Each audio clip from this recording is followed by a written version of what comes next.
કેમ છો તમે બધા? Welcome to my channel.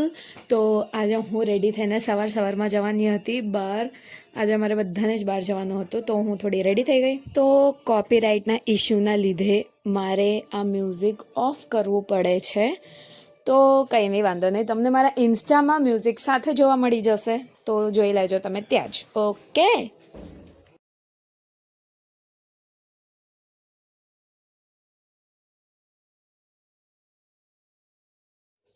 તો જ્યારે બી આપણે ઘરે એકલા હોય, vibing alone is the thing that I love. મેં જ્યારે ઘરે બી એકલી હોઉં તો હું જ ખાલી ડાન્સ જ કરું છું, બિકોઝ મને બહુ જ ગમે છે એટલા માટે.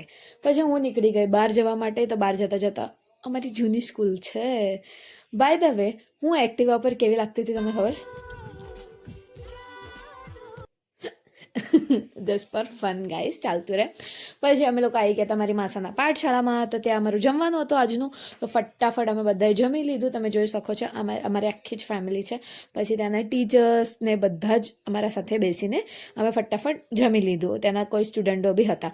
પછી અમે નીકળી ગયા ઘરે જવા માટે. બટ ઓન ધ સ્પોટ અમારો પ્લાન ચેન્જ થઈ ગયો મારો અને ભાઈનો.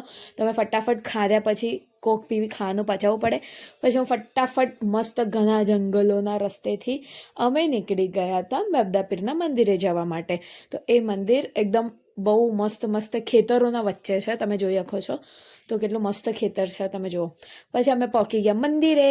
તો આ છે મેબદા પીર અને હનુમાન દાદાનું મંદિર એક સાથે જ છે.